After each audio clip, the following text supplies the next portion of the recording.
وروستی ارمان لنډه او دردونکې کیسه. امید لرم چې تر پایه پورې راسره واورئ.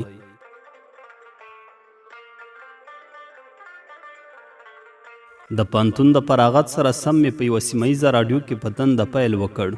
که څه هم د عمر په لحاظ له خپلو ټولو همکارانو څخه کم وم، خو بیا هم ټولو همکارانو به راته ناز راکاوه. ډېر درناوی به یې راته درلود او له ډېرې مینې او ناز څخه بیا راته د نبي په جای نبي جان آواز کاوه. تر ډېره مې ادبي او هنري د شعر و شاعرۍ خپرونې مخکې وړلې. په ډېر لنډ وخت کې مې خپرونې ډېر مینوال پیدا کړل. دا چې د خپرونې وخت مو ډېر لنډ او تنګ و، یو ساعته خپرونه وه، نو ډېرې مینوالو به په اونیو انتظار کاوه تر څو په خپرونه کې اړیکه ټینګه او خپل ادبي او هنري ذوق او مینه په شعر و شاعرۍ خړوبه کړي. ولې نوبت به نه رسېده. د خپرونې جوړښت مو داسې و چې د خپرونې په نیمایي کې یو ښکلی ترنم زما لخوا وشي چې ډېری مینوال به غوږ وو چې کله به ترنم شروع کوم. د ورځو نه یوه ورځ مې د خپرونې په نیمایي کې د ترنم نه وروسته مو د سټډیو د ټلیفون په شرنګېدا شو. دا چې د ترنم په جریان کې ډېره هڅه کړې وه، نو پرته له ځنډه مې ځواب ورکړ: هلو سلام، تاسو ته ښه راغلاست وایم. څوک او له کومه ځایه مو اړیکه ټینګه کړې ده. پرته له دې چې نور پوه شم، تر غوږو مې شول ستا د غږ ځانګړې مینواله یم، هغه هم له خپل کور زندانه. دا نو داسې یو آواز و چې زما چالاکي په خاموشۍ بدله کړه. دومره د تاثیر لاندې راوستم، نږدې و حق پک شم.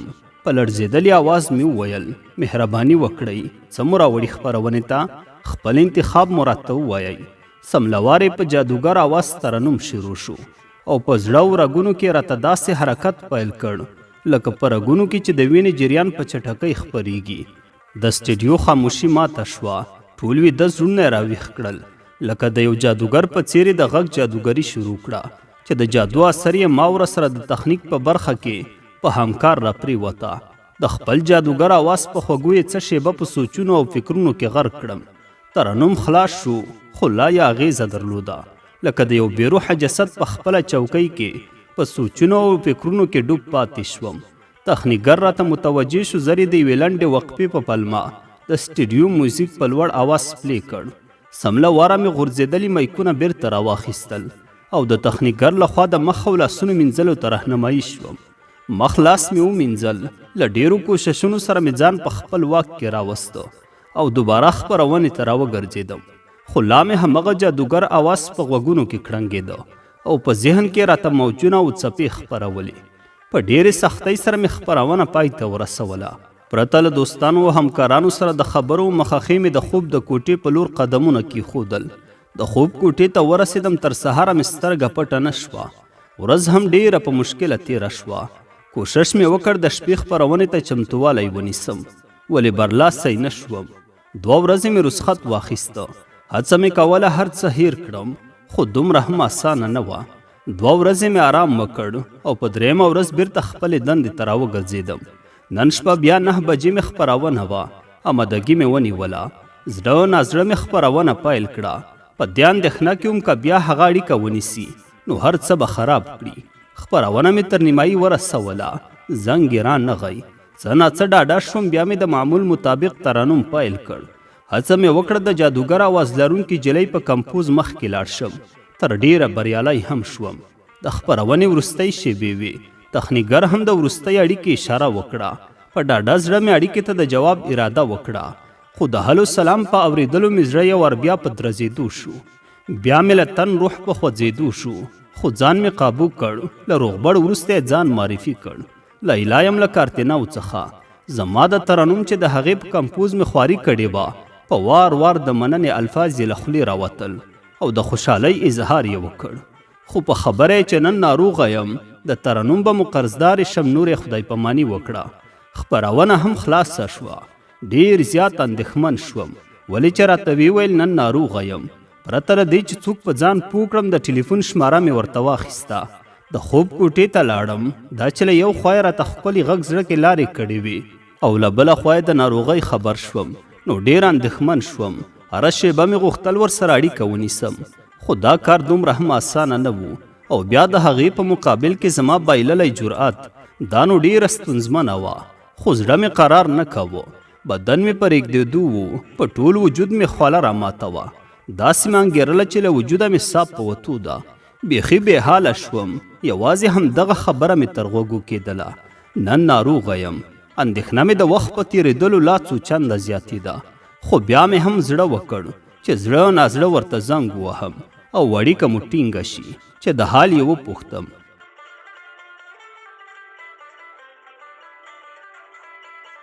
بالاخره زنګ مې ورته وواهه. په لومړي ځل یې جواب را نه کړ. زړه تنګون مې لا پسې زیات شو، خو لنډ فکر راغی پیغام ورته پرېږدم. پیام مې پرېښود، سلام نبی یم، کولی شي چې ځواب راکړې؟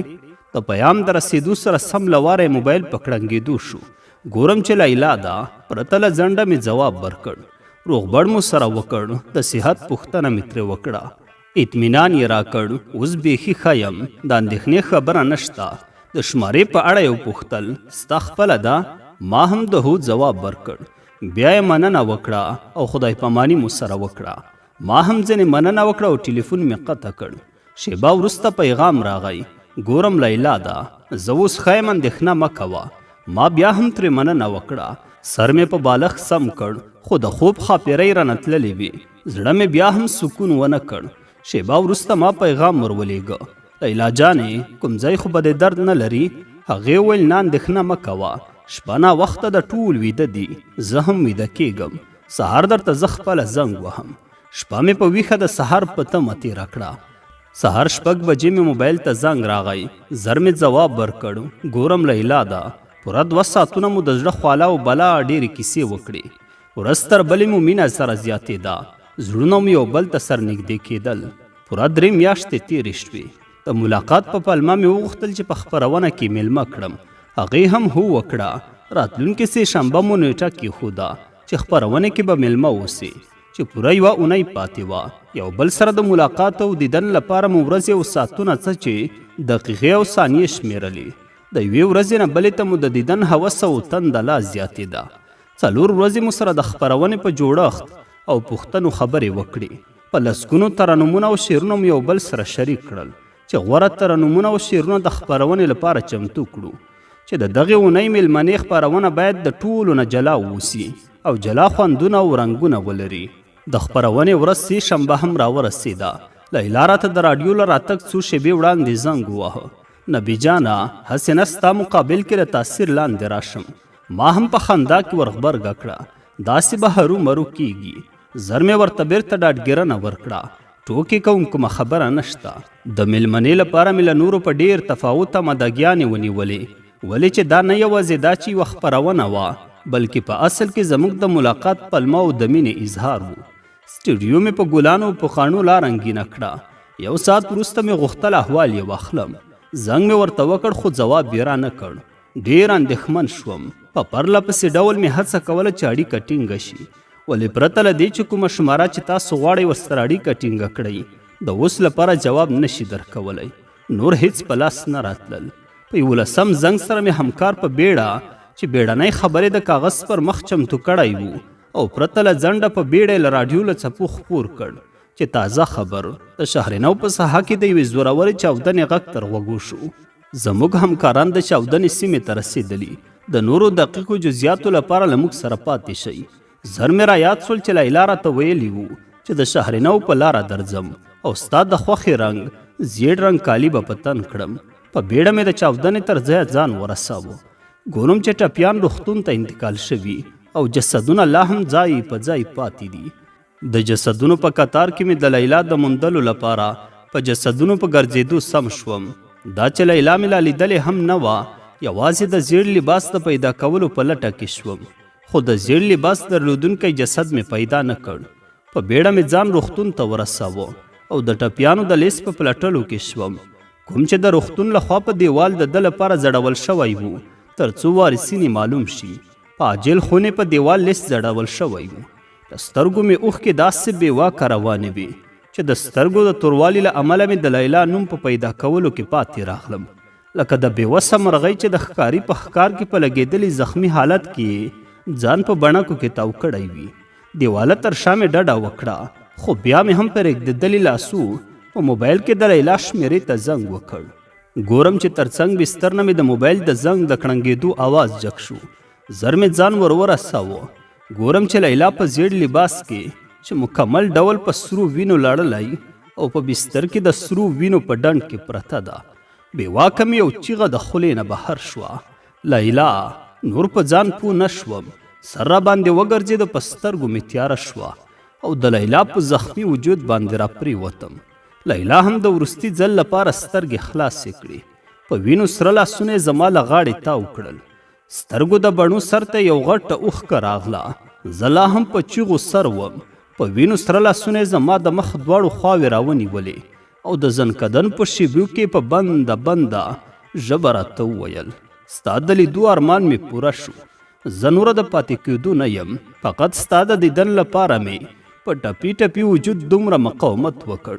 که مې ستا زړه ځورولی یي، بښنه راته وکړه. مینه در سره لرم، په ځان پام کوه. کاشکې چې ته زما کېدای شوی، ما به ټول عمر تش تواب درنه کاوه او سترګې د تل لپاره پټې کړې.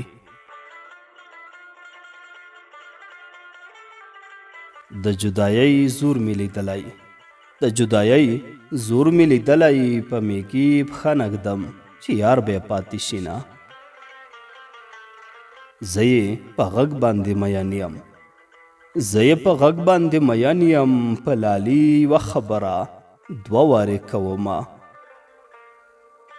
کال دې پوره شو هیر مې نشوې، کال دې پوره شو هیر مې نشوې.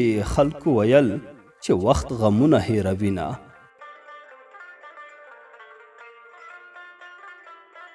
رنګ کې مې ټکی وینه نشته، رنګ کې مې ټکی وینه نشته. په ریکارډ شوي غږ دې بیا ورپېښه شومه. مسافري سخته خواري ده، مسافري سخته خواري ده.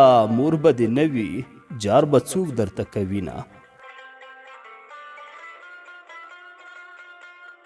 د بل په غېږ کې لالی وینم، د بل په غېږ کې لالی وینم. سر په زنګون کړم، خپل نصیب ته وژاړمه. جانان د خاورو د خوب نه و، جانان د خاورو د خوب نه و. مورجانې قبر ړنګوم، بالښت وروړمه. پرتا مې زیری د مرګ وشه، پرتا مې زیری د مرګ وشه. چې تور رانجه دې پر مخ جوړ کړي قطارونه. که چېرته کېږي بیرته راشه، که چېرته کېږي بیرته راشه. قسم د یاره ځمکه ځای نه راکوي نه. په نیمه شپه دې زړه راډک شه، په نیمه شپه دې زړه راډک شه. په نیمه شپه مې سترګې ډنډ ولاړې دي نه.